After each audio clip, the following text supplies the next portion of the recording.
Ну что, друзья, как и обещала, ко Дню писателя у нас сегодня в гостях самый настоящий писатель Сергей Александрович Санхядов. Здравствуйте, Сергей. Добрый Я день, правильно вас Александр. представила писатель, что вы автор биографических книг? Вот вы сказали, что вы себя вроде бы таковым не считаете. Я правильно поняла? Правильно, скорее автор биографических книг, чем писатель. До писателя мне еще пока А почему вот вы далеко. так себя принижаете? Я вот вижу, у вас здесь книги лежат на столе. Вы же их написали? Значит, Книги вы писатель. лежат. Да, я их написал. Ну, наверное, все-таки писатель это что-то большее, чем автор двух книг. Почему? Ну, все-таки, во всяком случае, в этих двух книгах у меня рассказ о себе, О своем своем каком-то пути, опыте, да, о своем пути, который привел меня к тому состоянию, в котором я сегодня нахожусь, да. Но каких-то других жанров или каких-то других направлений я еще не пробовал, поэтому пока, наверное, все-таки рано говорить. То есть вы что пока писатель. до сегодняшний день автор биографических книг. Наверное, так, но в любом случае приятно. Спасибо, что... Пожалуйста. Расскажите, Да. Сергей, а каково это вообще писать книгу? Вот я смотрю, знаете, вот для меня вот это такое внушительная толщина, потому что вот мой максимум, честно, я вот пишу посты в Инстаграме, веду блог на Дзене, и вот это вот мой максимум, то есть какие-то такие повседневные вещи, ну, это, знаете, ну, может быть, на 2-3 тысячи слов. Вот каково это написать книгу, расскажите. Ну вот, Александр, вы мне сказали, что вы себя принижаете, да? Вы сами себя принижаете, тоже говорите, мой максимум, посты и так далее. Но написать хороший пост-то, это что же дорого стоит? Спасибо. Должен быть какой-то свой взгляд на тот или иной вопрос, возможность сформулировать его правильно, да? Ну вот, вы говорите про взгляд, то есть вот каково писать книгу? То есть должен быть какой-то свой взгляд, какая-то твердая позиция, какое-то убеждение, наверное. Сложно ли вообще писать или нет? Я могу лишь сказать о том, из чего я исходил, из чего? да, когда писал книги. То есть у меня не было как таковой задачи написать книгу. Да? У меня сформулировался определенный внутренний посыл, который я, собственно, и изложил сначала в своей первой книге «Волки», а потом впоследствии возникла необходимость, внутренняя необходимость, определенный набор мыслей, для того, чтобы написать продолжение. И вот в итоге так и вышло. То есть это, наверное, больше даже связано с каким-то вдохновением, да, нежели с задачей, с какой-то целью. То есть не было цели вот именно написать книгу, да, и там сделать какой-то тираж определенный. То есть просто был какой-то внутренний посыл, который было сложно сдерживать, да? Именно так. Какой-то задачи, цели не было. Да, вот созрел внутри взгляд, ну, в целом на жизнь, да, на моменты, связанные с родным языком. То есть у меня мысль о написании первой части книги возникла, когда я жил и работал в Москве. Расскажите, о чем ваша книга, вот коротко? То есть это какая-то ваша личная история здесь описана? Да, можно сказать, что это такое художественное описание автобиографии. И, ну, можно сказать, что основной посыл – это вопрос необходимости владения родным языком. Но дело в том, что к осознанию этой необходимости я пришел не здесь, никогда жил здесь, в Бурятии. Будучи в Москве? Да, никогда в школе изучал бурятский язык, никогда, скажем так, общался здесь, именно в нашем обществе, да. Ну, в принципе, как и многие наши жители Бурятии, которые уехали за ее пределами, да, у меня возник вопрос самоидентификации. То есть у меня вообще возник вопрос, я, собственно, в книге об этом пишу, в определенный момент, кто я. Кто я, да? Да. И я не смог себе на этот вопрос ответить, да, и начал я развивать эту мысль, и в итоге вот эти мои мысли, они вылились. Вот даже, кстати, вот факты из вашей биографии. В 2014 году вы были приглашены на должность заместителя начальника департамента организации и администрирования страховых взносов Центрального аппарата Пенсионного фонда России. То есть вы там занимали очень такую неплохую должность и потом решили оттуда уйти. Ну, действительно, должность достаточно интересная, и, собственно, в этой должности я проработал 1,5 года. После этого был назначен уже на должность начальника этого департамента. Ну, вы знаете, с определенного момента я стал чувствовать, что с каждым новым повышением я чувствую все меньше и меньше удовлетворения. То есть, ну, в принципе, прошел достаточно длинный такой профессиональный путь, и начиная здесь, с нашего республиканского отделения пенсионного фонда. Работал здесь долгое время под руководством Евгения Казаковича Хамхалаева. Очень многому у него научился. И когда уже работал в Москве, потом в определенный момент понял, что что-то не так. То есть вы вот, кстати, недавно совсем был день родного языка, вот тоже можно с вами об этом поговорить. То есть вы ушли с очень такой высокой должности и начали изучать бурятский язык. Это, знаете, это очень, мне кажется, так необычно, потому что большинство людей, мне кажется, вот всю жизнь просто убивают на то, чтобы добиться какой-то должности, чтобы удержаться там, и всю жизнь там работают или идут, наоборот, выше по карьерной лестнице. То есть у вас как-то пошло не так. Как вы сказали уже, вы не испытывали удовлетворения. А почему так бывает? Вот как раз я и задумался о том, чего мне не хватает. И чего? И просто то есть у меня там была в Москве возможность побыть одному. Побыть одному, поразмышлять, как сейчас говорят, порефлексировать, да? И постараться докопаться до какой-то... До себя, наверное, да? До себя, до какой-то сердцевины, где вот этот секрет-то скрыт. Да? Ну, как мне кажется, я до этой сердцевины докопался, и, собственно, а потом все эти мои размышления в книгу вошли. Как это связано с родным языком, да? Как вы вообще начали вот изучать бурятский язык? Потому что, как вы уже сказали ранее, что вы не знали раньше языка, в школе не изучали и, в принципе, не разговаривали. В школе я изучал. В школе я изучал, по-моему, с 10 класса. Это был 92-93 учебный год. У нас был введен бурятский язык, 2 года изучал. 2 года, 10-11. Ну, что 2 года, да? Что 2 года, да и, собственно, прямо надо сказать, что желание, какой-то внутренней мотивации к изучению бурятского языка в тот момент не было.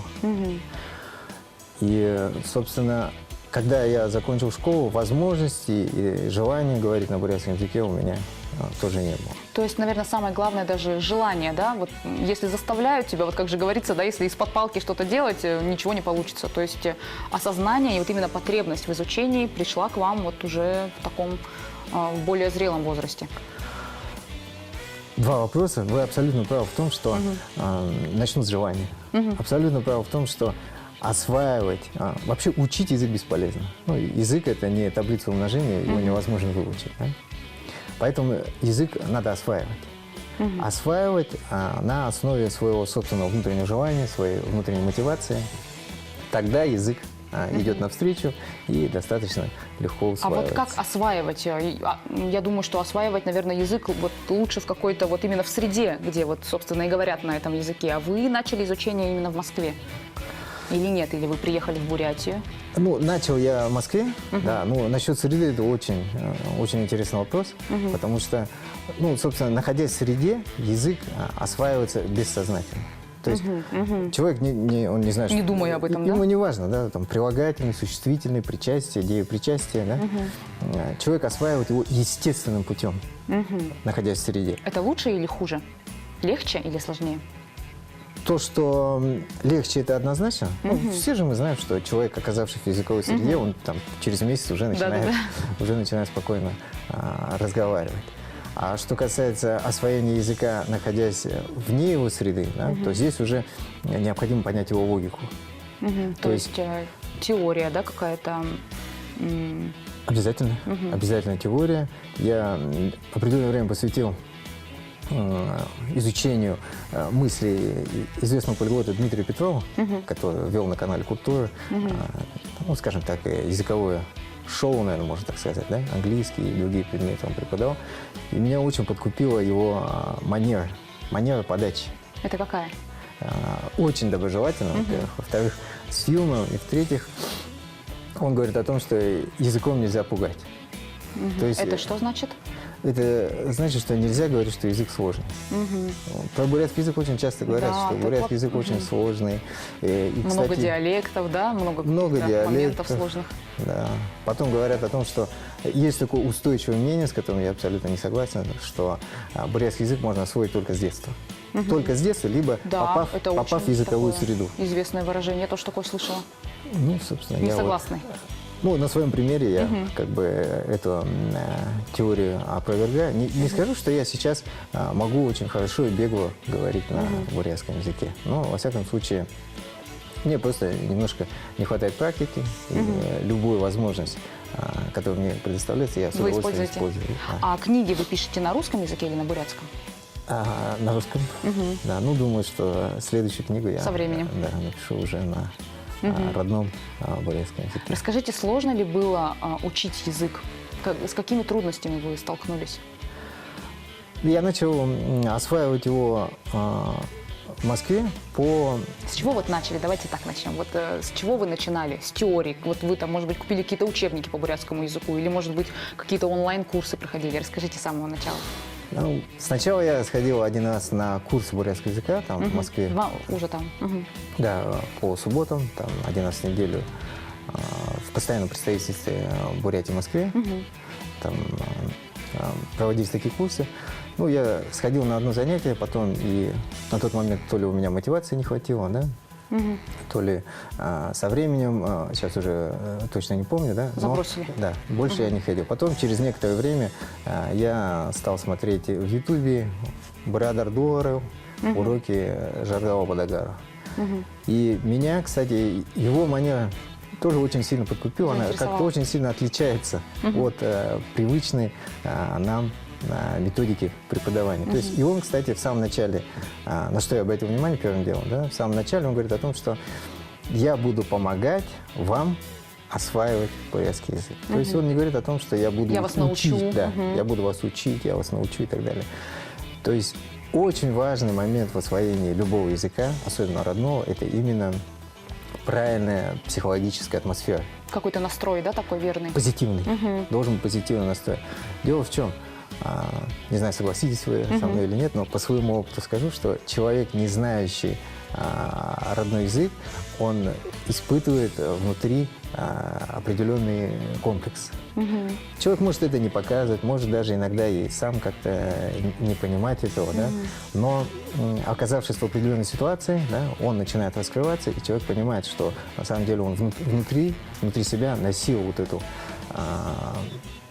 боль, вот этот комплекс. Комплекс. Да? И второй момент связан с тем, что когда человек, ну, у нас пока нет культуры доброжелательного отношения к тем, кто Абсолютно согласна с вами. говорит с акцентом. То есть, любой человек, который начинает... Даже здесь, даже у нас в Бурятии. Именно, именно у нас, да, именно по отношению к родному языку. То есть такой момент есть и по отношению к иностранным языкам, но по отношению именно к родному языку это очень такой сильный момент. А вот можно ли как-то на это повлиять? Что можно с этим Конечно, сделать? конечно. Как-то прививать общую культуру? Или, может быть, к чему-то можно призвать население? Ну, об этом, во-первых, надо чаще говорить и рассказывать. То есть это не должно быть нашей некой внутренней проблемой, да, которую мы стараемся не афишировать.